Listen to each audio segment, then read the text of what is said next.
The longest running saga in the history of athletics in terms of field events. The 8 meters and 90 that Bob Beamon jumped in Mexico City in 1968. A motto is a phrase chosen to encapsulate the beliefs or ideals of an institution. World Athletics have chosen SUGOI for their latest edition of the World Championships. In English, it means amazing or extraordinary, to do something exceptional, astonishing or remarkable. In the past, the talents on show have been described as a wonder, sensations and phenomenal. That isn't overstating it either. For millennia we've watched in awe, fascinated by the contradiction between its simplicity and its complexity. It's only running, jumping and throwing. But it's also a glimpse into the art of the possible, a sport that tests the limits of our most fundamental capabilities. It challenges the body, the mind and the soul. It's always fascinated us, and it always will. It's the origin of all sport. Can you believe everything that you see?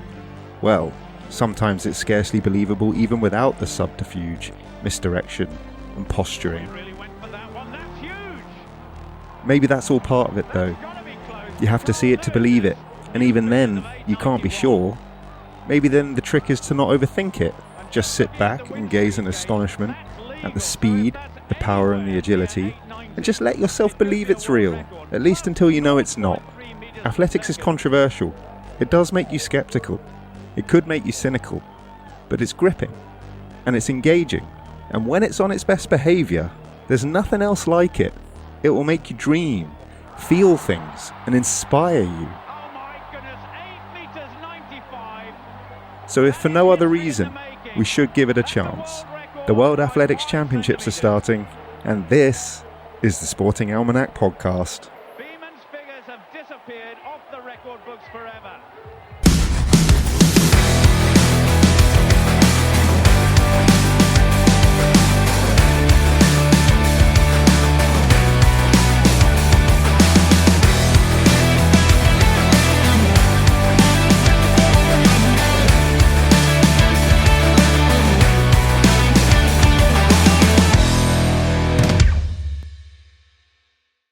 Awesome. Athletics, baby. Athletics, baby. How are you? Yeah. Hello. How are you? Yeah. Hi, mate. I'm good. How are you? How has your football season kicked off? I should probably say quickly, whilst you're beforehand, anyone who's now tuning in to listen to these episodes is probably going to get a weekly update on the Wigginton team's results. Not a great start to the season today, result-wise, but a good performance. So something to build on for next week. That's my short summary. However, more important football news is the Women's FA Cup qualifying round started today, which is great news for teams that I think level 6 in the Women's League and above come in at that point. And one of those teams, having been promoted last season, is the Wigginton Grasshoppers ladies team. So there was a proper FA Cup game held at Wigginton Grasshoppers today. And the great thing, obviously, we talked about this in episode 7, the great thing about the FA Cup is before that game starts, everyone's got a dream. Both teams have a dream. They could get to Wembley. I think they're only 9 wins away from Wembley. So the dream is there. And obviously it has to end for one team. And unfortunately today, that team was Concert. So Wigginton Grasshoppers, the dream continues. 3-0 win into the second qualifying round. Oh, nice. 8 wins from Wembley. How Maybe many 9 wins from Wembley? But how many wins from the first round proper? I think 2 more. Ooh. I might be making that up completely, but you never know. Yeah, you never know. Doable. Oh, that's awesome. I didn't know that. It's brilliant and really well done to the ladies, but I think the club is secretly hoping for an away game next time because the FA have a lot of regulations around hosting games, so get some cash an as away well. game might be nice. Get some cash if you get drawn against someone half decent as well. Indeed. Anyway, so yeah, football. That is very cool. That's a lovely way to start the episode. I'm delighted. You know, without bringing the tone down too much, the only other major sporting news recently is lots of people getting banned for spitting at people. So your news was this is true. far more fun. Yeah, spitting at people 1.5 yards away from the referee and thinking they'll get away with it. Yeah, exactly. And Luis Suarez just being Luis Suarez as well and getting himself a 6-game ban to go with his biting charges and his racism. Yeah, I actually forgot about that. I forgot that was what you were also referring to. Yeah, you were talking about Jalen Carter spitting in Dak Prescott's face in the NFL, yeah, right in front of an official who had got, as you quite rightly text me, had already removed the flag by the time Jalen Carter had managed to even turn to face him. Yeah, he was getting ejected very quickly. But yes, we're not here to talk about spitting at people.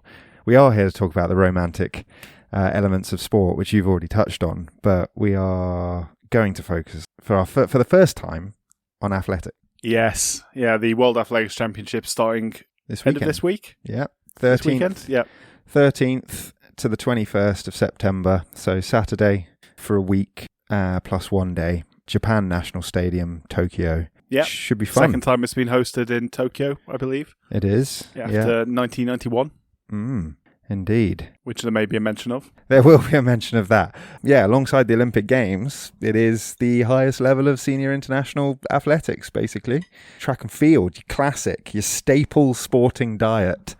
So yeah, it should be really fun. Every single event under the sun, men and women's. Yeah, over the course of effectively 8 days. Yeah, they really pack it in, and obviously you've got your primo events like your men's 100-metre final, women's 100-metre final, which always get the crowd. But I love personally, I'm a big fan of the field events, especially the jumping events. I love the long jump and I love the triple jump, just because it's the and the high jump as well, and the pole vault, because it's the knowing that you have a target and you have one jump to try and beat it aspect of it, which I find very exciting.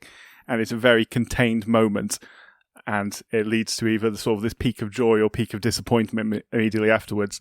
And you're not competing against each other in that exact moment. You just have a target, and then it's all in your own head. Yeah. And yeah, I was about to say the throwing and the jumping events are very different to the running events in that sense, and I completely agree with you. I like that dynamic in that there is. It could be said that in running events you are also just trying to run as fast as you can, but the reality is there are tactics to the running event. Like, you can influence the way in which your opponents run their races by going out hard or trying to manufacture a sprint finish, or less so the shorter the distance, like the 100 meters is just literally sprint to the line. But generally speaking, there is a tactic to the success that you can achieve, whereas in the jumping and the throwing events, it is literally you versus yourself, and if that happens to be further than everybody else, higher than everybody else, then you'll come out on top. But you don't get to influence other people's jumps or throws in the way that you can influence someone's running race, which does add a layer of intrigue and suspense, I think. It's a good variety. It's the important thing.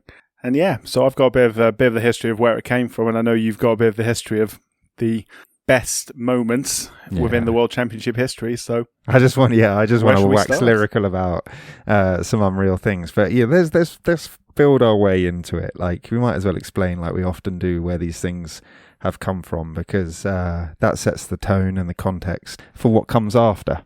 Yeah, so I mean, I can take it from here. So I read a really good paper actually on the history of the IAAF, which is by Dr. Hans Bolling. So if you Google him, his paper will come up, and I do recommend it. Actually, it's an interesting background. It's how it started in relation to other sports, and it goes into details about how other sports started as well, and all of it is getting so very familiar the more and more we talk about it, and the history of how sports start and where they start, and obviously with athletics. Obviously, we're talking about modern similarities. Historically, athletics goes back way, way, way, way, way back. We're talking 3,000 years, the ancient Greeks, the original ancient Olympic Games, races on foot, feats of jumping, throwing, strength, dexterity. A little bit different from today, but very historical. I was going to say, we did promise everybody that we wouldn't take it back to ancient Greece on the That's my only mention, I swear. On the last episode, so we're not going to do... And moving swiftly on from there. We're not going to do 3 millennia of athletics history. So yes. Okay, clearly, those kind of races have existed in the meantime as well. It's the simplest sport in the world to get 2 people to race against each other, and the winner gets some money and the loser gets his head cut off, or whatever the rules of the competition are. Modern organised athletics, like so many other sports before it, so many other sports we've talked about, was popularised in the mid-19th century in Great Britain, mostly through the public schools and later through private clubs founded by ex-public schoolboys. Does that sound familiar, Ben? It sounds very, very familiar. It is essentially the origin story of every sport. And similar to is the issue they encountered with standardisation of the rules and procedures and the creations of competitions. Does that also sound familiar, Ben? That sounds quite familiar, yeah. So guess what happened? An organisation was founded. In this case, the Amateur Athletic Association of England, known as the Three A's, founded in 1880. And despite its name, and we've mentioned before how the interchangeability of England and Britain is quite common, oversaw athletics in all of Britain and Ireland until Irish independence. It was founded, as so many organisations were at the time, to standardise the rules, provide competition, and it did that in the form of the AAA Championships, which were held annually, aside from World War years, and from 1880 until 2006. Oh, really? Jeez. Yeah, that long. Yeah, it was only replaced by, I think it was England Athletics and representative athletics from the different, all under, is it UK Athletics now? So obviously Scotland Athletics, so on, all under UK Athletics. Yeah, until 2006. That served as trials for like the Olympics and later the World Championships as well. So the International Olympic Committee was founded in 1894 to revive the Olympics. I'm not going to get into too many details on that because I'm fairly sure there'll be future episodes where we go into more details on that. We'll do the Olympics, yeah, for sure, and the IOC. Yeah. But the important thing here is it was clear from the start of the Olympics that the lack of standardisation of rules worldwide was going to be a problem, particularly in London 1908, where there was big fallouts between the British team and the Americans over some of the rules that the competitions were held under. And then in 1912 in Stockholm, the Swedes, being the Swedes, doing what Swedes do, tried to compromise and get rules which worked for everyone, which ended up working for no one, as compromises often do. So you got variations in events, things like the javelin held with and without run-ups, and completely different events being excluded and included, like two-handed throwing competitions where you throw with one hand and then you throw with the other hand, and your final score is the addition of the two on each other. That existed in some games and not in other games, so it's just no standardisation at all. And would I be right in assuming that this was also heavily male-dominated at this period? Oh, I will be coming to that, Mr. Davies. Don't you worry. Fairly sure that the women didn't get many events. Many events? Any events? Well, any, but I mean, even in the World Athletics Championships, which I'm sure we'll come to, didn't start with an equal footing in terms of events being held. But yeah, sorry, I interjected. You were saying... It's fine. I will mention that shortly, but yes. So rather than allowing the host nations to decide what the rules would be, it was decided that it was important that there was an international body to standardise the rules and to make sure competition was even in every single event. The English were against it, surprisingly, because they believed they were the bastions of the rules. Have we heard that before? Well, I mean, we still are in cricket. Yeah, we like to think we are. No, I know. I'm just joking. Carry on. And the French, doing what they do, as they love to do, creating international sporting bodies, were obviously in favour. So the idea was proposed in Sweden, and I'm not going to go into the details because it gets very complicated, but essentially the goals in mind were to standardise rules, to be the keeper of all national, Olympic and world records, and to define amateurism as well. So the name given was the International Amateur Athletic Federation, and as I said, to cut a very long story short, after much toing and froing, it was formally completed as an organisation, it became an organisation formally in 1913. Yeah, so, I think, is it from... I mean, you might be about to explain this, but I'm fairly, immediately the decision was made, I think, wasn't it, for your Olympic champion to be considered your world champion? Yes, and that persisted for a long time. That lasted forever, until the emergence of what we will be talking about today, the World Championship. Essentially until the understanding that both organisations could make a lot of money separate from one another, and we'll come to that soon. But more importantly, as you correctly mentioned, athletics at the time, and thus the IAAF when it was founded, was a wholly male affair. A totally separate organisation for female athletes was founded in 1921, which was the Fédération Sportive Féminine Internationale. Apologies for my French pronunciation, as always. The IAAF didn't even allow female members until 1936. It was 1928, though, that the Olympics first held athletics events for women. Only 5 events out of 27 total, so there's 22 for the men, 5 for the women, which was the 100, the 800, the 4x100, the high jump and the discus. But that's essentially me digressing, but it is definitely worth a mention nonetheless. So the organisation founded as the IAAF has had 3 names during its existence. Obviously, the International Amateur Athletic Federation, which it had until 2001, despite at that point not at all being an amateur organisation. As a result of that, it changed its name to the International Association of Athletics Federations, keeping the same acronym, until 2019, and it's now known as World Athletics, which is a lot easier to remember, especially when we're talking about the World Athletics Championships currently. Yeah. So it's only had 6 presidents in its 113 years of existence. And how many of those have not been corrupt? May I ask? Jury's out for Seb Coe, but 1 maybe. I don't know. The first guy wasn't too bad. So for the first 64 years, they only had 2 presidents. There was Siegfried Edstrom and Lord Burleigh for 34 and 30 years, respectively, which is nuts. Then a man named Adrian Paulen, a Dutchman, had a relatively brief 5 years in the job, but it was very notable 5 years in the job. It was notable for a couple of things. Firstly, starting the process which led to the first World Athletics Championships being held officially. And secondly, his ousting by a successor, a man named Primo Nebbiolo. The final 2 since Nebbiolo's death in 1999 were Lamine Diac and Sebastian Coe, who is the current president. And anyone in England probably, or Britain, probably has heard of Sebastian Coe. Yeah, he's quite good at running himself, to be fair. Certainly is, yeah. So Paulen was an experienced official, but he was a bit more visionary, certainly than his predecessors. I mean, his predecessor was a man named Lord Burleigh, which isn't a name you'd necessarily associate with, forward-thinking beliefs.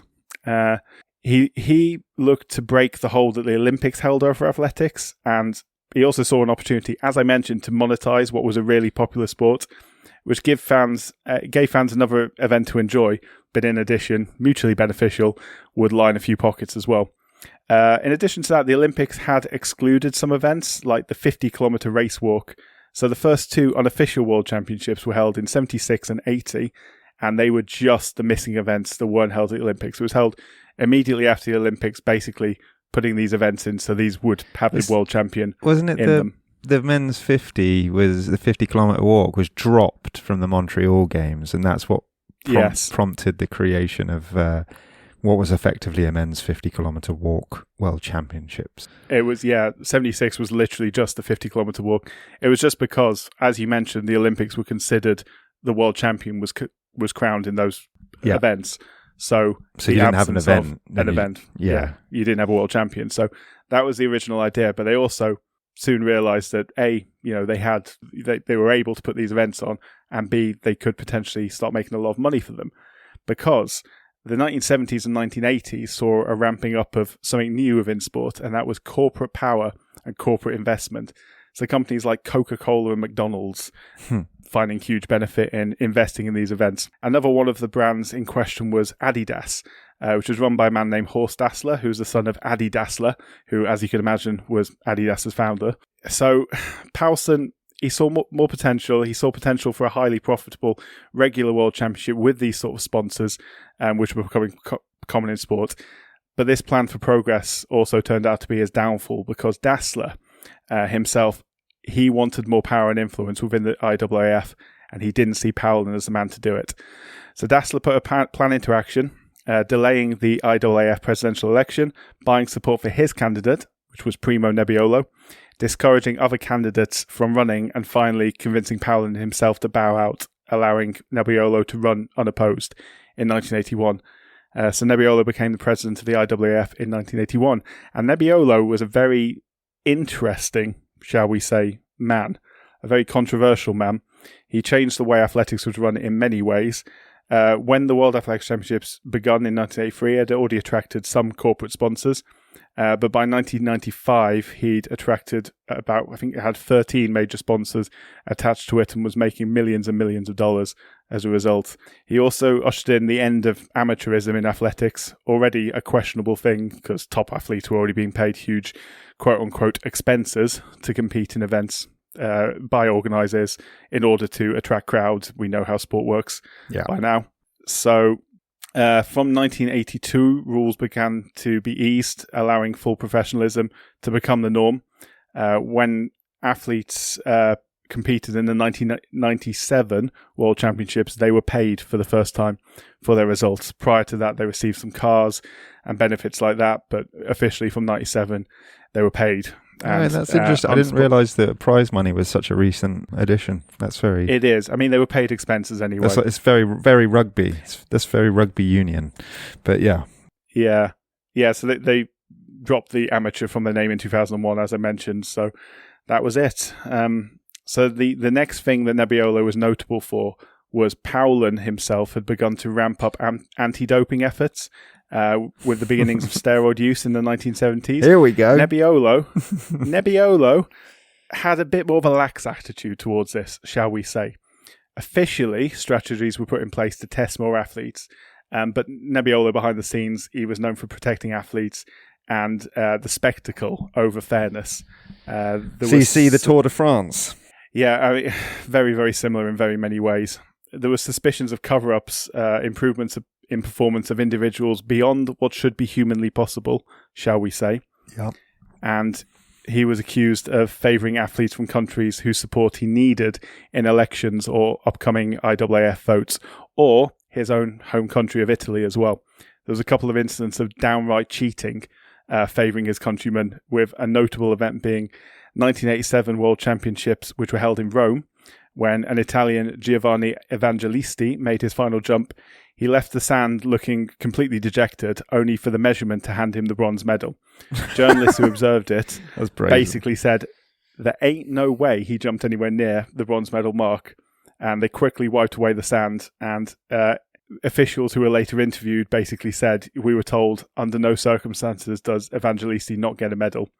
And many below Nebbiolo fell as a result of this, but somehow he remained largely unscathed through it and was elected soon afterwards to a further term as IAAF president, unopposed, of course. So, yeah, corrupt as hell. Well, so yeah, a theme that shall run throughout, I'm sure. Yeah, I mean, I can carry on if you like, in terms of, I can take this right through to the modern day, and there's a lot of drugs and stuff involved, unless you wanted to move on to something a bit lighter in the meantime. Well, let's just give us a snapshot into it, at least. I mean, you can't dangle the corruption carrot and not let us feast on it. You know I love it, though. You know I love it. So athletics were chasing TV's deals and sponsors. Obviously, they wanted to project a clean image, but secretly they suppressed damaging truths. Another familiar story we've heard many, many times. Nebbiolo, though, he actually died in office in 1999. He had a sudden heart attack while in office. By that point, the IAAF was headquartered in Monaco, in the tax haven of Monaco. His revenue was well over $50 million a year, up from barely $250,000 when he started in the role. So, you know, I guess credit to him for that. He was succeeded, but yeah, I guess so. I mean, it's not really what we like sport for, but you know, I guess so. Yeah. So he was succeeded by a man named Lamine Diack in the This role. is who we needed to at least give a mention in dispatches to. So sorry, carry on. Yeah, please tell us about Mr. Diack, for God's sake, Mr. Diack. So it was during his tenure that the biggest doping scandal of our age was coming to light, and one that would find Diack himself at its very heart. So the first signs that something might be amiss with the Russian team began to emerge in around 2008.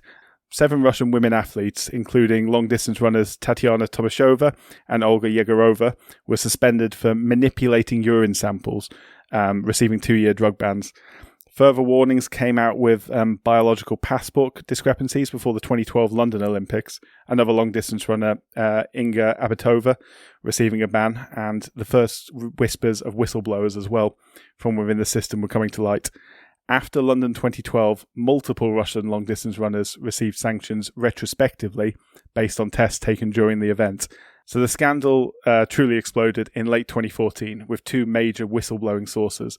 Firstly, Lilia Shubakova, the London and Chicago Marathon winner, who alleged that she had to pay her own federation $450,000 to bribe her way out of a drug ban ahead of the London Olympics after abnormal blood tests between 2009 and 2011, only to be banned anyway. And it was when she was banned anyway that she then took to whistleblowing, as tends to be the case.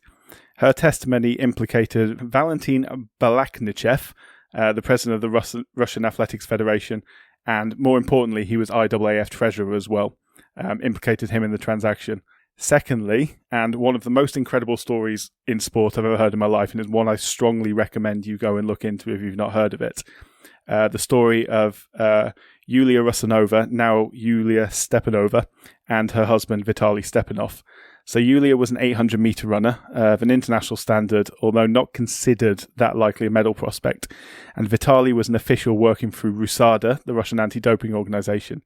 They met, they started dating, they fell in love, not without some difficulty, but that in itself is a really good story. They eventually became whistleblowers. Throughout this period and into their marriage, Yulia was doping, and was doing so with the full awareness and encouragement of major officials in Russia. She was encouraged to freeze urine samples while she was clean to use later, to inform officials of her sample numbers after giving them to ensure they were then later passed. Basically, she gave them the number of the random sample. Obviously, it was all meant to be anonymized, and the officials then go away and make sure she passed the test even when she was dirty. And she made recordings of her coaches as well, passing her banned drugs. At RUSADA, Vitaly was on the inside. The anonymity of failed samples was being lost when officials would contact his office asking for the identity of the failed number samples. These are obviously all meant to be completely anonymous, but his office would be contacted. They would demand the numbers and which athletes they attained to. And then, should the athlete be a medal prospect or a future star or someone deemed of high profile in Russia, the test would mysteriously come back negative. And should the athlete be a nobody or someone on the outside or someone not deemed important enough, the test would still remain as positives. This allowed Russia to basically appear like it was testing and producing positive results, whilst throwing sort of less reputable athletes under the bus in order to protect those who had the best chance of winning medals at these tournaments. And Yulia was right on that cusp. She was right between being a prospect and being fodder in this case. And inevitably and eventually, she found herself on the wrong side of it. She lost her protection and eventually she tested positive. She was told to accept her ban and to just go off and have a kid or something. And Vitaly, at this point, had been moved on from RUSADA, largely for his idealism and for being unwilling to fulfill committing to the fraud. So the two basically arranged through German TV to tell their story. I'm really skimming through this story. There's a lot more to it than that. I would thoroughly recommend looking into it. Yeah, this is The Build, isn't it? Or whoever they were who broke the... I think... They were the first people to break the story. I think it was ARD. ARD, was it? Okay, like breaking the story of state-sponsored doping, essentially. Yeah, some brilliant journalism and really important. But yeah, the two of them were forced to flee Russia, obviously. They've been living in witness protection in the United States since 2014 with their son Robert. They do not have American citizenship, and they live in constant fear of deportation every single day, particularly given the current US regime, as you can imagine, with its links to Russia and with ICE deporting people left, right and centre and everything else. So it is fair to say I would describe the two of them as heroes. Anyway, the fantastically named Dick Pound led reports from WADA, World Anti-Doping Organization, into state-sponsored doping and cover-ups. He recommended that Russia be suspended, and in November 2015, the IAAF voted 22-1 to do so, and Russia was suspended. Something else, though, in November 2015 occurred, which shook the IAAF to its core. Lamine Diack, who had stepped down... Back to our guy. This is how he fits in. This is how the IAAF fit in. Yeah. So he'd stepped down as president on August the 9th, Sebastian Coe had defeated Sergei Bubka, who is a legend, to become the new president. The end to Diak's reign had been blighted by some scandal anyway around payments received by him in the 90s, which were deemed to place him in a conflict of interest situation. I will not go into details, but that is an understatement.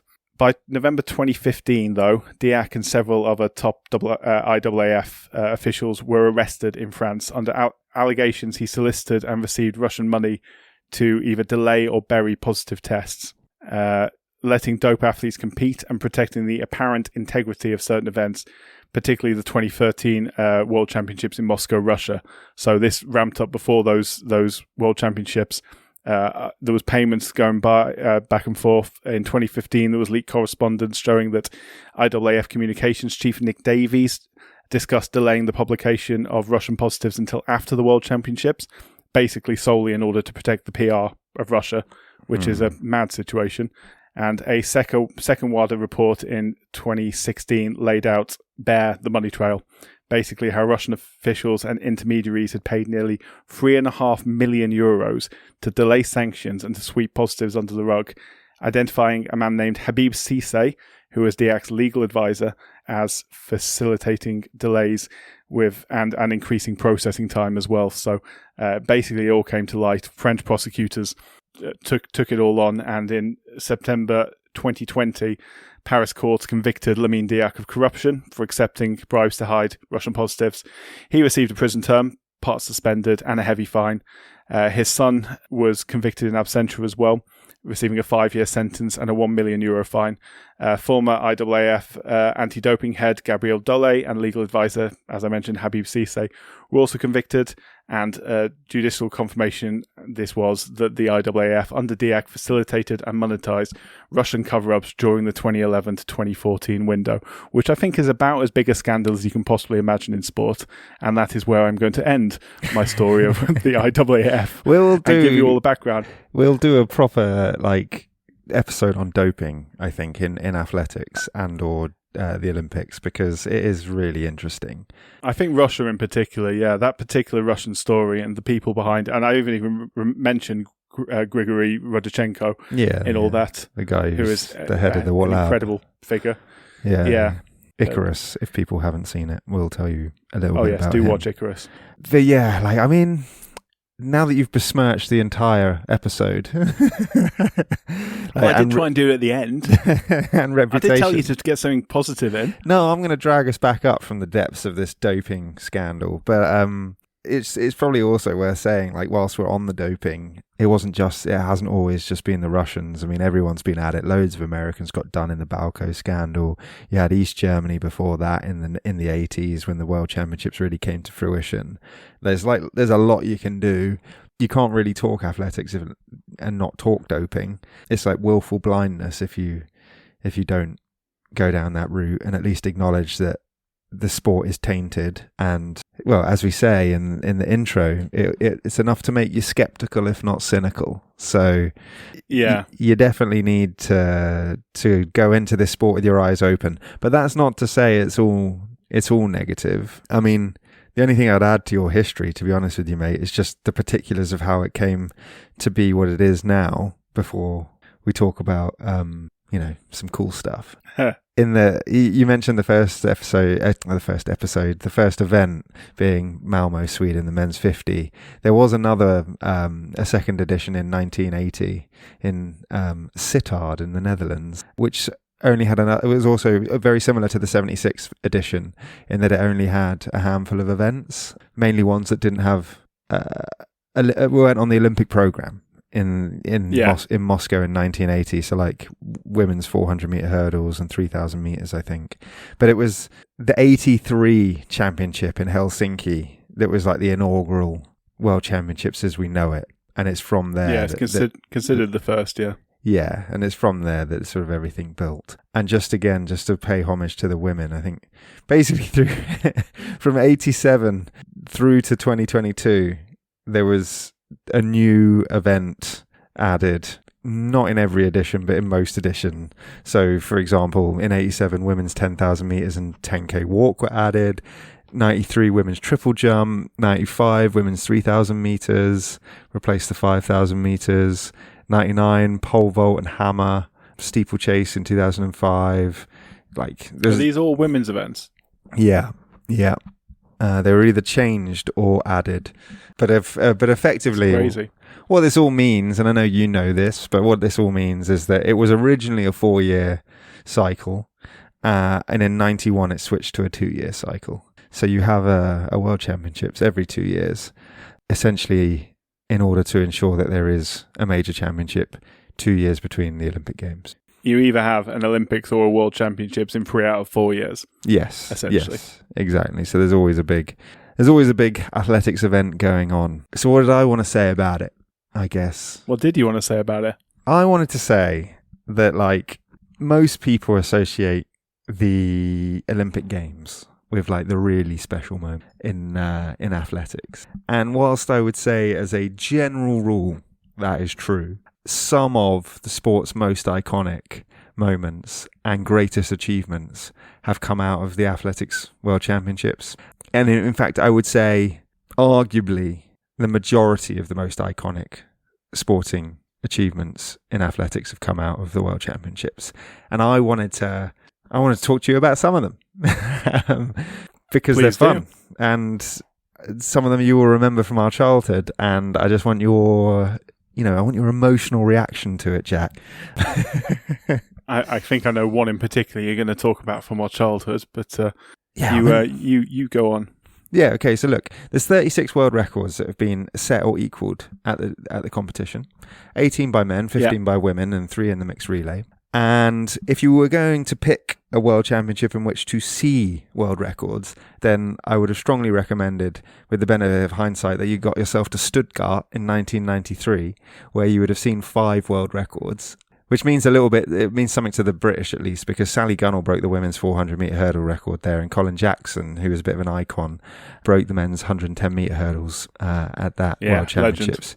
And then the other two were both by the other three, so Anna Biriakova, Anna Biriakova.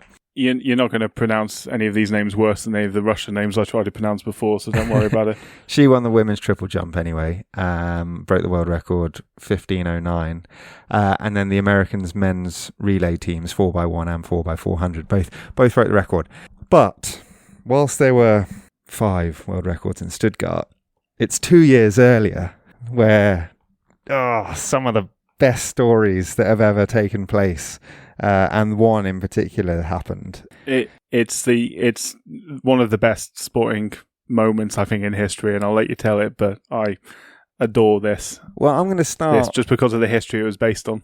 I'm going to start with the 100. I'm going to start with the men's 100 because it's relevant and it leads us in to the second event. So, and also because it's Tokyo this year and 1991 was Tokyo. And I think it's a really great place to start. So Carl Lewis won the men's 100 metres with a time of 9:86, and that was a world record. And at the age of 30 years old, he reclaimed the world record which he had previously held in a field in which 6 men finished in under 10 seconds, which was also a record at the time. So Carl Lewis breaks the men's 100 metres world record and does so, as I say, in circumstances that are just legendary, really, and Carl Lewis is one of the all-time greats. Now, why are you thinking? You're probably thinking, what the hell's the 100 metres got to do with anything? Well, it's because Carl Lewis happened to be in the long jump, because those who know about athletics would know that Carl Lewis was a ridiculously good long jumper as well as a 100-metre runner, which is a bizarre combo, but that's the way it was. And a 200-metre runner and a 4x100-metre relayist as well. Yeah. He was a sprinter who also a lot of dabbled gold with around the his long neck. Yeah, very good, like a global superstar. And you say he dabbled with the long jump. There's argument you could probably make that long jump was his best competition.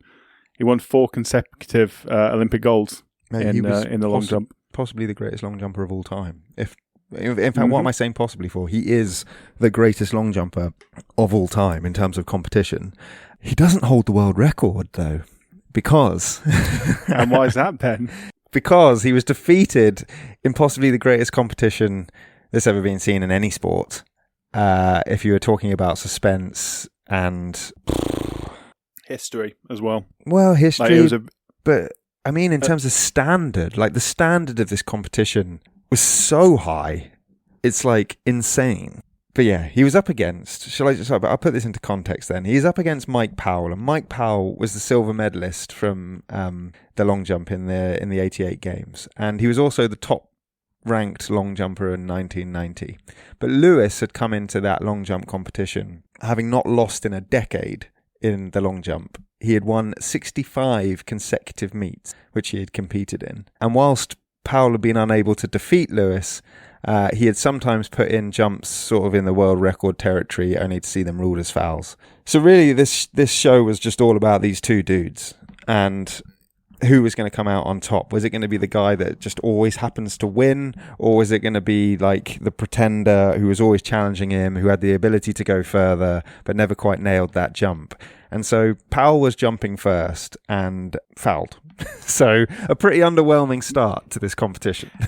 Yeah, I think he talked about this in the BBC interview, which is good actually, part of the Sporting Witness podcast, which I'd recommend. He said he tried to break the world record with his first jump, and as soon as he hit the board, he realised it was a bad idea because he pushed himself too hard. And anyone knows he's a very fun man, Mike Powell. Is he? Very a bit wacky. Yeah. I've never heard him speak, but I think the thing that's really interesting about that, like whilst it's an underwhelming start to the competition, the relevance of it is anybody who knows anything about long jump is that the key is to get a jump on the board, to just free up the mind, take pressure off yourself. Get a distance on the board, which you can, which is respectable, but not necessarily your best. And then you can ease into the competition, and it ensures that you're not going to get eliminated, or you're not going to put yourself under undue pressure for future jumps, because obviously 3 fouls in the first 3 rounds and you're gone. So get a jump on the board and go from there. But he fouls his first jump. So Lewis comes in, and his first jump was 8.68, which was a world championship record.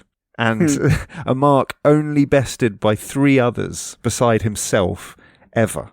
So he sets the standard. A decent marker. Yeah, Carl Lewis just comes in and he's like, okay, we'll have a look at this, and we're just going to put down a world championship record to your foul.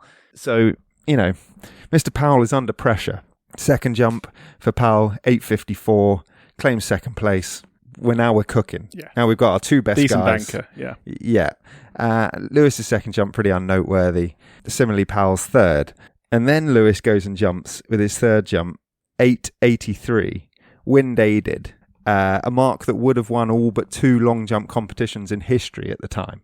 So one of which being the 1968 Olympics. And this is probably good context to set up here, that the world record at the time was 8 meters, 90 centimeters by Bob Beamon in the 1968 Olympics. That was in Mexico City. So the air was a bit thinner there.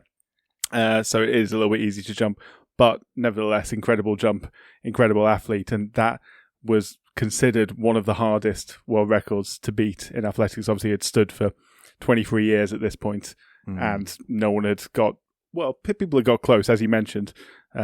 There was a couple who got close, but still, pretty daunting target. It's a benchmark, and Lewis has gone 8.83, so he's still 7 centimeters behind that world record.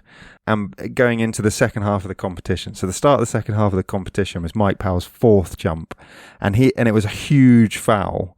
They think he jumped about 8.80, but obviously it wasn't measured, so he'd have only been 3 centimeters behind Lewis. But it sort of set the tone for what was to come. Yeah, Lewis's next jump is extraordinary. So his 4th jump, he jumped beyond Beamon's record of 8.90, but it was wind aided, so it wasn't allowed to stand as a record, but it would still count for the competition. So it wasn't classified as a world record, even though he jumped 8.91, but it did stand in the competition, because I think it was the longest jump of all time, but it wasn't the longest legal jump of all time. That's it. So it is the greatest leap under any conditions ever, is how it was described. Which is, I think it's because you can't punish the athletes for the environmental conditions of the competition, but there are strict rules about what kind of wind assistance you're able to have in order for it to be classified as a record. Yes. So, into the next round, penultimate jump for Mike Powell, 5th jump essentially, and it was fucking massive. He jumped. It's one of my favourite reactions to a jump from any athlete ever as well. But you go. Yeah, 8.95, not a foul. 0.3 meters per second wind gauge, so within legal limits for a record, a new world record. Basically no wind. He'd not only jumped a world record and 4 centimeters further than Lewis, he had eclipsed Beamon, and he had done so at low altitude with no wind assistance. It's an absolute monster of a jump. And if you watch his reaction to it, you see him. He wants to jump and he wants to bounce all over the place. He has like a moment where he can't hold anything in and he lets it all out, and then he realizes, no, the last thing I want to do is get him, Carl Lewis, wound up over this. So he cools himself down. He says calm down to the crowd and stuff like that. Just calms the situation down. You just see like I can't even imagine what must be going through his mind, how hard his heart must be beating at that moment. 8:95. I mean, just, an iconic, incredible moment, superseding anything that's gone before. And as you say, it hasn't even got the job done because Lewis has still got two jumps to come. He's jumping in the 5th and the 6th. And let's be serious, Powell's probably not thinking to himself, I'll just go and break the world record again in the 6th. So he's sitting there hoping that the greatest long jumper of all time, who's basically been chasing Beeman's world record for the last decade, is not so pissed off as to be inspired as to jump, having just jumped 891 a few centimetres further and take this even deeper. I mean, yeah, and a pissed off Carl Lewis was famously not the opponent you want to be up against as well. Yeah, and he could find levels. And if you want an illustration of that, if you want an illustration of that, Lewis then goes and jumps in the 5th, 887, which was a new personal best under legal wind conditions. So whilst it was 4 centimeters shorter than his 4th round jump, it was a PB in the right environmental conditions that are allowed. And then his final jump, he jumped 884. Basically what I'm trying to say is that whilst he didn't catch Powell, and Powell took the gold, took the world record, one of the greatest long jumping event that's ever been seen. Carl Lewis did not wilt under that pressure. He kept producing insane jumps. And do you want some context to this? Oh, please, yeah. The longest jump since that competition is 872. That's incredible. I actually didn't know that. That's insane. Yeah, and that world record still stands, obviously. And is now considered one of the most unassailable world records in all of sport, which, again, just adds to what an achievement it was for Powell. To beat one of the greats with a world record. I really like the interview. Yeah, the interview he did with the BBC for that Sporting Witness. He seems a really likeable guy. And he's quite odd almost, quite hyperactive and very expressive. Yeah. Interesting guy. Yeah, I'll have to look him up a bit more about him because I don't know much about him other than, I knew he was a very good long jumper and I knew this story. But yeah, that's fascinating, really. Yeah, so, I love that story because it's probably athletics' greatest competition. I'm not sure there's been I think so. I'm not sure there's been a better one-on-one battle. There's individual achievements, there's obviously, and I'm sure we're going to get to a certain Usain Bolt later in this, in terms of individuals pushing the envelope further and further, and individual achievements in terms of winning multiple golds as well. But in terms of, one-on-one competition, not sure there has been anything. I don't think there's been anything better than that. I mean, the last Olympic final in the 100 was pretty insane with the photo finish and all the guys running under 10 seconds, but it doesn't have the same standoff, dual nature. If they all ran between 9.55 and 9.6, that would be comparable, but they didn't in the nicest way. They ran, it's still very quick. I think it was 9.7s, wasn't it? The fastest 100 in history in terms of aggregated speed. For sure. But yeah, you're right. They'd have all basically medalled in nearly every single Olympic final apart from the ones won by Bolt, I think. Oh yeah, so don't get me wrong, I'm not minimising what an incredible race that was, but I was there. But yeah. Did you know that? I know you were. Yeah. I know you know that. I was just trying to throw it in. And I hate you for it. Anyway, we're going to stay with the jumps, mate. You know where we're going next. We're going to Gothenburg, 1995. I know where and who, and this is what I was referring to before, because he's a British hero. And he's a weird old man. But he is a peculiar chap, yeah. Yeah, obviously very religious and comes across as strange sometimes. Comes across a bit like a priest, a vicar. Yes, he is very vicarly. That's vicarly, yeah. If that's an adjective. Didn't he beat the world record twice? Yes. So he. Yeah. I was going to say his religious beliefs are important context to this though, because he is very, very Christian, and so during his athletics career, he actually refused to compete on Sundays initially, and eventually decided or conceded that he would be prepared to in 1993. Which was a very timely decision because the qualifying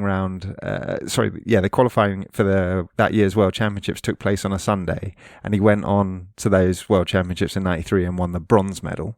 So that was sort of not a sliding doors moment, but an important moment in Jonathan Edwards' career. And then 2 years later, he went to Gothenburg, and as you quite rightly have pointed out, he broke the world record twice, becoming the first person ever to jump beyond 18 meters. And his first record lasted 20 minutes, and his second record still stands. It's incredible, yeah. He doesn't. It's his technique which is incredible. Like, I've heard people who are in the know describe his jumping technique as just the best ever by anyone, because he's not like a big powerful man. He's a technical jumper, but for him to still be a world record holder, even in these modern days of the power athletes have. I know obviously the triple jump's a more technical event than a long jump. Long jump, it's just speed times angle of launch equals distance.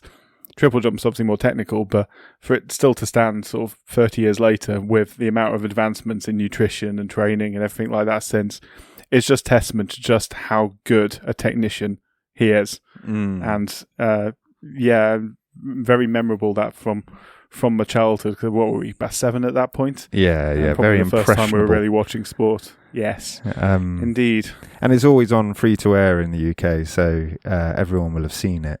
I mean, you want to put, again, I'll give you you say that it still stands, and it's remarkable it still stands. I mean, his first jump was 18.16. That was his first world record. 16 metres beyond 18 metres. 16 centimetres beyond 18 metres.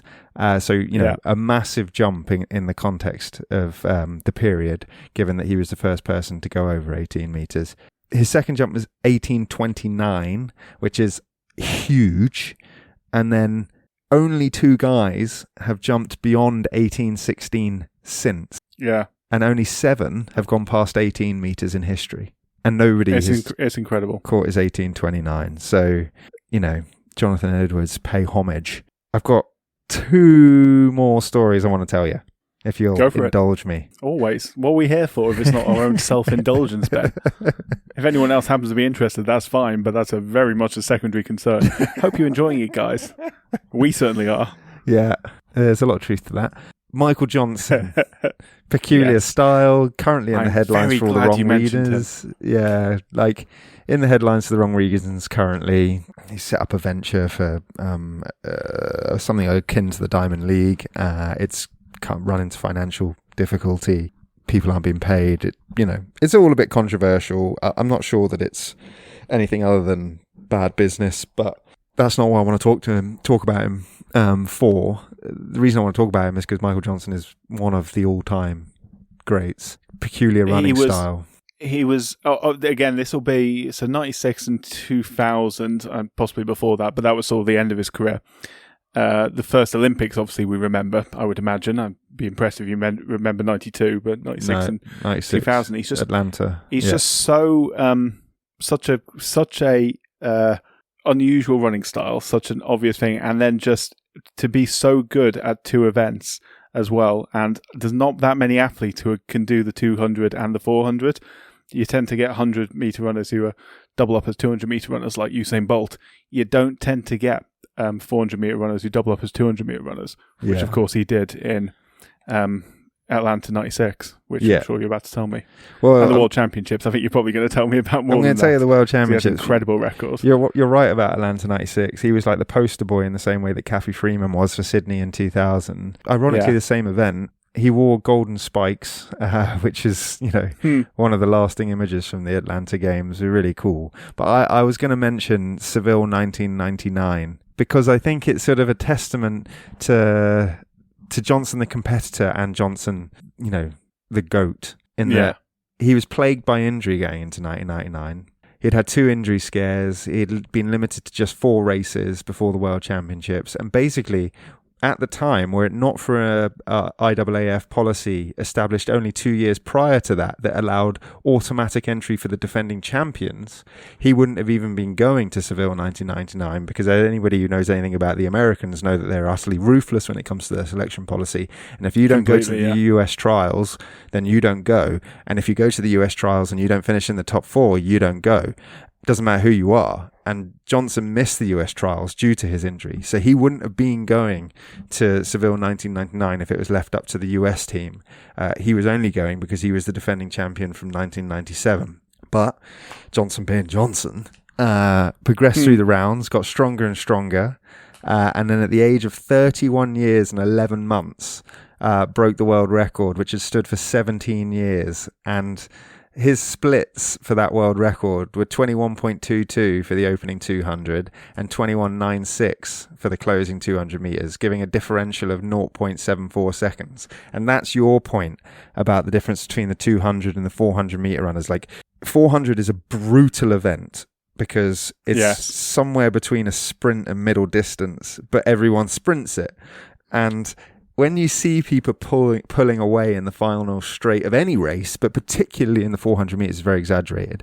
When you see people pulling away, it's who is decelerating the slowest, not who is accelerating away from the pack. And so to run two 200 meter splits effectively the same is stupid strength endurance.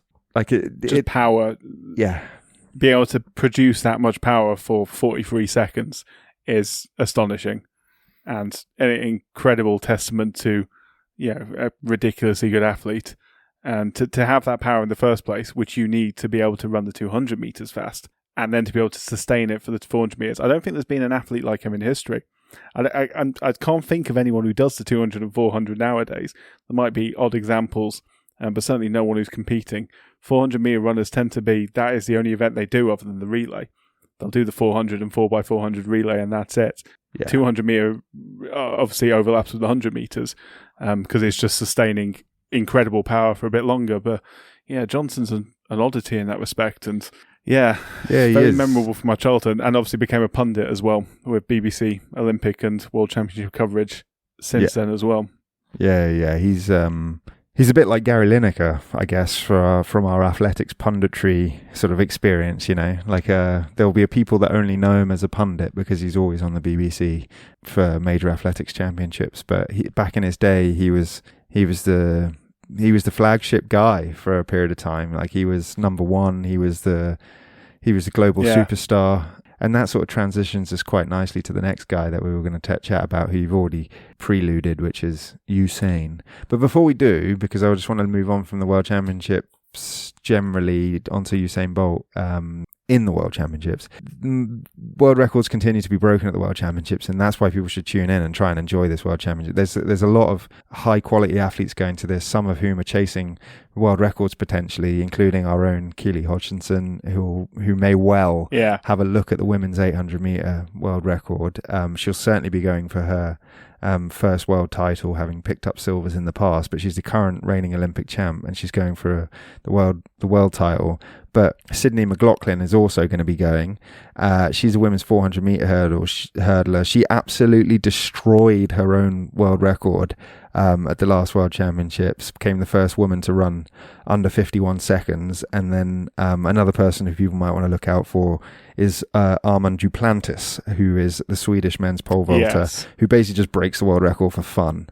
I think he's broken it 7 or 8 times now. And so he's going to be there. Obviously, he holds everything, I think, is probably one of the great global superstars currently. But there's loads of people. I mean, I could list them all. I mean, that are going, like Noah Lyles is going, defending his world title. He's probably not going to go anywhere near the world record because of the man that we want to talk about. Faith Kipyegon. If you want a home favourite, you got Haruka Kitaguchi in the javelin for Japan. Nice. Yeah, there's a few people to keep your eye on, but I think are really... Yeah, I think Duplantis is about the closest we have nowadays to a truly elite dominance force, to the extent that Usain Bolt was, as we're about to discuss. I think the pole vault, obviously Sergei Bubka, who I mentioned before, dominated it, won the first 6 World Championship golds in that. It is an event that there has been dominance in before, but he is currently incredibly dominant and just breaking world records for fun at this point. I'm sure if he wanted to, he could smash his world record, but surely it's much more fun breaking it. Probably gets more money every time you have a big event, exactly. And the organisers love it, don't they? Yeah, because there's always a Brucey bonus on offer for every time you break it, so it makes sense to do so incrementally. Yeah, nowadays world records mean clicks on the website after the fact, more engagement with the whole thing. You know what it's like. A man who knows something about breaking world records and world championships, though, Usain. Yeah. I mean, look, most medals in the World Championships, 14. He's got 11 gold, 2 silver, 1 bronze. Most individual medals, 9, 7 gold, 1 silver, 1 bronze. Most world records, he's got 4 of those. And basically, it all goes back to 2009 when he destroyed everybody. You remember it, the blue track. It was... Have you ever seen anything like it? I think it's no, for a start. The blue track, as you mentioned, it's iconic. It's such a... memory seared into my brain. How long ago was it now? 16 years ago. Yeah, feels like yesterday. It does, and it was something that you have expectations. Obviously, it gets built up and up and up because this guy has obviously won Olympic gold the year before. There's hype everywhere for him. Obviously, they want the hype because they want everyone's eyes on it. They want all the TV switched on for it, and obviously to sell tickets for the main event. But then for him to deliver, and not just deliver, he'd already broken the world record. To take another 10th off his world record, it's just 958. God, 958. This is, as I was talking about Atlanta 96 before the Olympics. Donovan Bailey broke the world record in the 100 meters in that, which was 984, and 984 was exactly the same time, I think, or was it 983 actually? That Ben Johnson ran 8 years before in 1988 Olympics, but later got disqualified because he was, doped up to his tits. But Ben Johnson also run 983 in the 87 World Championships, which was a world record at the time, and it got rescinded when he because of the aforementioned doping. Yeah, I that think that about. Or was it 978 maybe he ran in the Olympic final, or 979 I think he ran in the Olympic final. Yeah, anyway, 979 was then I think Maurice Green's record maybe later. Mm-hmm. So that was, and then you're talking these incremental sort of changes, and then all of a sudden you have this guy who runs 969 and then 958. Yeah, it's just like nothing we've ever seen before. It's the largest. The guy's a physical freak. It's the largest ever margin of improvement in the 100-meter world record since the advent of electronic timing. Well, the whole reason that athletes take drugs, and I'm not getting into any sort of debate over Usain Bolt with regards to drugs. I don't really care about it, because the reason we take drugs to get better is to make up for our physical lacks. Basically, it's to bridge that gap between what is possible in a human and what evolution gives us, basically, as a species or as whatever, as an individual. That means that something like steroids makes women have huge advances, because obviously, generally speaking, women have less muscle mass to begin with. So adding steroid, a male testosterone, male hormones, means you get greater muscle mass growth. And obviously, that's why sprinters take testosterone and steroids, or testosterone basically, to improve their muscle mass, so they can spring out the gates faster and get up to top speed quicker. Blah blah blah blah. Usain Bolt was just a freak. The guy's 6'6", and his top speed was faster than anyone else in the world. He wasn't even that slow to get up to his top speed. I mean, he was never the quickest. He was never in the lead of 40 meters, but the top speed he was capable of achieving was simply because he's 6'6", and I've never seen a sprinter like him in my life. Well, that's and it. I don't know if we ever will again. His world Not for a long records time. have been attributed to how good his starts were, because of exactly what you said. His starts are not traditionally the best. Not to say they were bad, but like, he wasn't the fastest out the blocks, and so he was sort of compensating all the time for his first 10-15 meters with the rest of his raw power. But in 2009, he just nailed his starts in the 100 and 200. And when you take, as you say, like that differential that it already exists because of the anomaly that he is, and then you add in, an elite start, like a start that's worthy of setting any world record, coupled with his unique ability to run the 80 faster than anybody else, or the 180 is faster than anybody else, then you're going to get freakishly fast times. And like you, I choose to believe it until I don't need to, because the evidence tells me otherwise.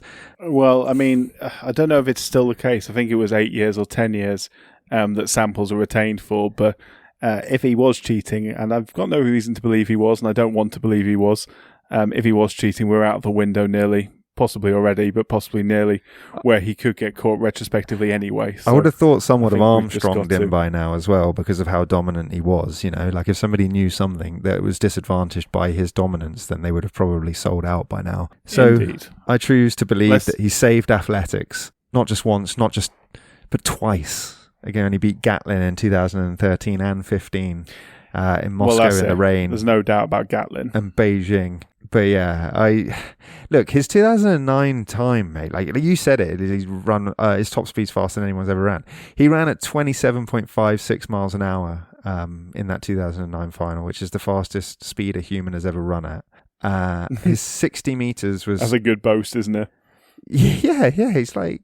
I mean, it would put him in like the top 10 fastest animals or something, like mammals, that is. Not fish and birds, obviously, but it's rapid. And then his 60 meters was 6:31, which is the fastest 60 meters ever run. His 200 meter win was the largest margin in World Championship history, even though the race had 3 other athletes running under 19.9 seconds, which is ridiculous. It's the highest number of people to run sub 19.9 for what it's worth.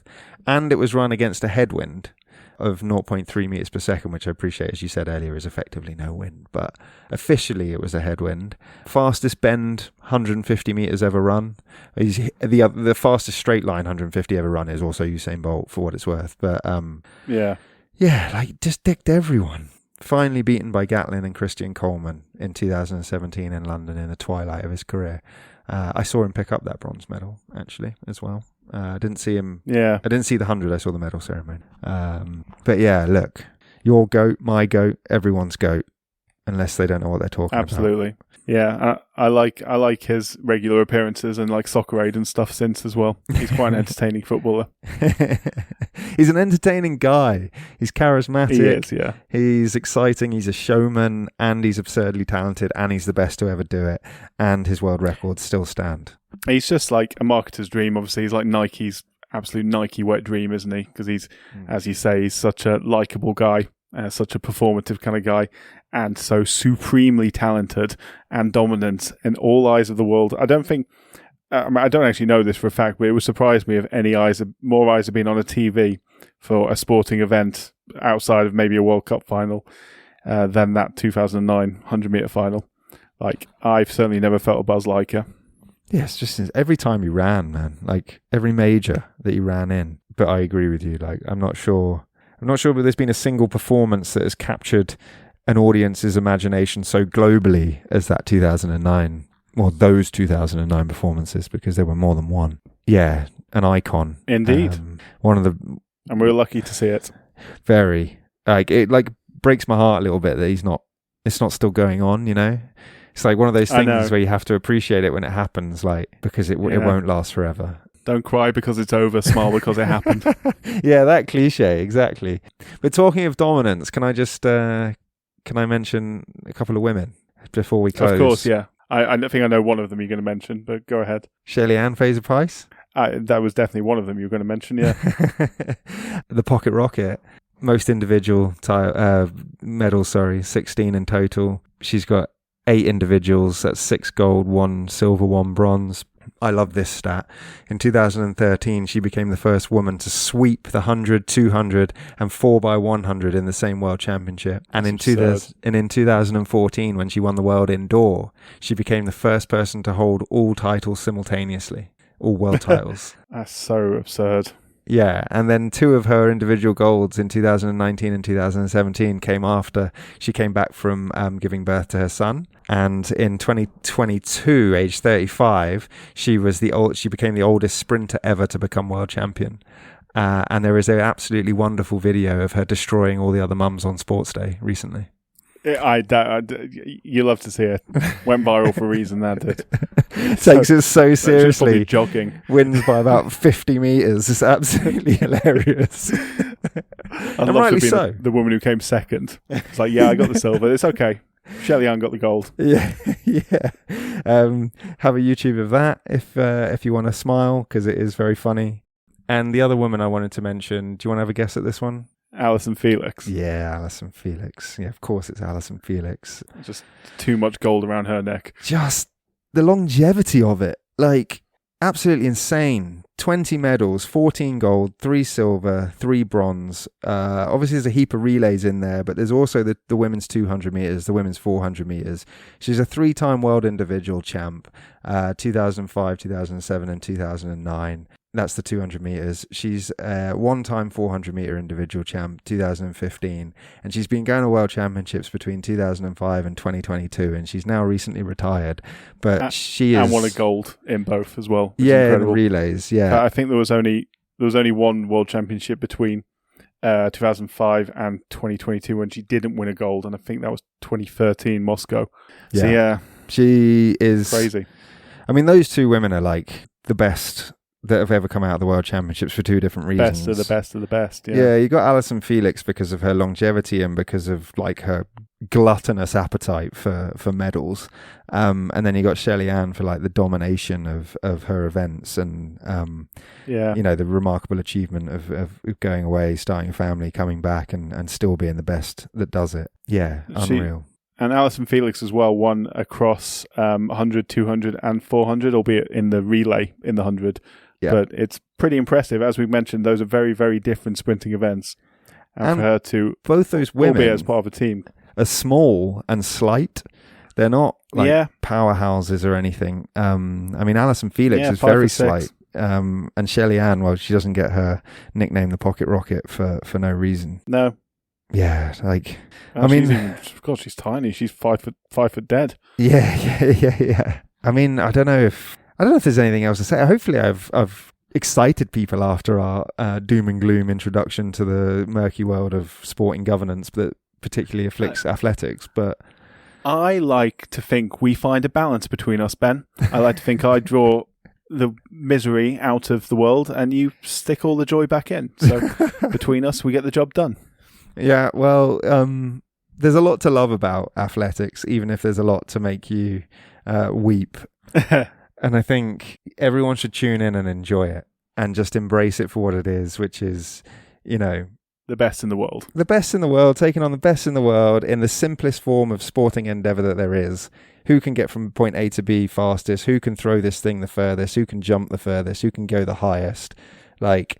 You know, you don't need to learn a suite of rules. You don't need to buy in. You don't even need to watch it with a degree of regularity. You don't have to understand what transfers are going on or what the tactics are. Just turn up and enjoy the fact that people are facing off against one another, and whoever crosses the line first is going to be your winner. And it's just drama. Easy. It's drama deluxe. Like, there'll be some incredible Always races. Drama. Do you want to know who the best is at it? Concentrated in terms of countries. Yeah. Well, the USA, obviously. College system, baby. 350 million population and a college system which has a bigger turnover than some small countries. Yeah, that helps. Yep. They are miles ahead of everyone. It is the Americans. Second place, though, might surprise you. Will it surprise me? Russia? Kenya. China? Kenya, of course. Yeah. Oh, because they absolutely mop up. Yeah, this is actually a good point because Kenya, never quite that high in the Olympic tables, but then again, it's concentrated athletics, isn't it? The World Athletics Championships. So middle distance, baby, long distance, baby. Yeah, they sometimes have, you know, tens of people that run like the A time, and then they're only allowed to take like a team of 4. Like, you could easily have a world final made up of just Kenyans in terms of times run. So they dominate. But you're right about Russia. They actually appear twice because they also appear on the list of Soviet Union. China are in there. They probably appear 3 times because they probably appear as authorized neutral athletes as well at one point. I don't think they're in the top 10, but yes, they will be on the medals list somewhere. Other noticeable overachievers, arguably, or I might be doing them a horrible disservice there, but I mean, relative to population ratio and that sort of thing, Jamaica are 4th, distorted sprinting. Probably the last 25 years of utter dominance in sprinting, exactly. Ethiopia. Yeah, Bolt and Fraser Price. Ethiopia is 6th. Yeah. Again, long distance running. And then Germany 5th, and yours truly 7th, sorry, not 17th. Yours truly 7th, which is not too bad. I'd have believed either. Guess who sneaks into the top 10 here? Anomaly. Yeah. I don't know. Cuba. Could be anyone. Cuba. Oh yeah, they Well, what do they Good at- like? good I at imagine jumping. Heavy throwing events. Jumping, yeah. Good at jumping, yeah. Being good at triple jump and long jump in the past. Yeah, you're probably right. They've probably got a few throwers in their time. Boxing tends to be their sport of choice. Yeah, they're really Or, good in the Olympics at baseball. boxing. Yes, also baseball. Or volleyball, actually, which we never quite got to talk about. They're really good at volleyball. We will come to our volleyball. We haven't forgotten about it. No. 106 countries have won medals though, so it's a truly, diverse event in that regard. Tune in. And you love to see it. Your team might win, or someone from your country might win, because the spread is wide. But yeah, Indeed. That's all I had to say. Good mate, summary about athletics. Impressed. You've sparked my joy again after my cynicism. So well done. Good. Well, I'm glad. That's the whole point of this podcast. Whilst we want to be informative and educational, we also want people to find the joy and enjoy it as much as we do. Yeah, because not all sport is to be enjoyed. As I'm about to watch the New York Jets season kickoff, I'll be able to tell you soon. Yeah, Eurosport, BBC. Those are the places to watch it if you're in Europe. Over here, America, I don't need to tell you where athletics is on. It will be on everywhere. Athletics will be on everywhere for everyone, because that's the nature of it. Where are we going Indeed. next week? Have we decided? Australia. I think we're going next week. We're going to preview the AFL final, so some Aussie rules, which is a sport that I enjoy watching, but I don't know a huge amount about. So be interesting to dive into that, give a bit of a how-to Aussie rules ahead of the final. Yeah, the grand final. Yeah. So yeah, the grand final. Yeah, Awesome. big event. Very big event. So in the same way that we did for Gaelic football, any Australians, forgive us. Nah. I'm not apologising to the Australians. Like, we have good reason to apologise to the Irish. We have no reason to apologise to the Australians. You're You will setting us up listen for and a you will fall. take it and you will accept what we're going to say as fact, even when we're completely wrong. You set us up for a gigantic fall, and that's a lovely place to leave it. So, see you next week. See you next week. Have a good one. You too, pal. Bye. Bye. Thank you for tuning in today. We hope you enjoyed it. If you did, then please take just 1 second to drop a like, click subscribe, or leave a rating. It can make a huge difference, but as ever, the best thing possible is to tell your friends about us, or a stranger, or an enemy. We're really not fussy. Our theme tune is Oh Yeah by Harmony Productions. You can find us on Instagram and Blue Sky at The Sporting Almanac, or drop us an email at sportingalmanacpodcast@gmail.com. Next up, we're off to a land down under for Aussie rules and probably antagonising our colonial cousins. Until then, whether you're going for gold or trying not to come dead last, sport is nothing without the history that makes it. Goodbye.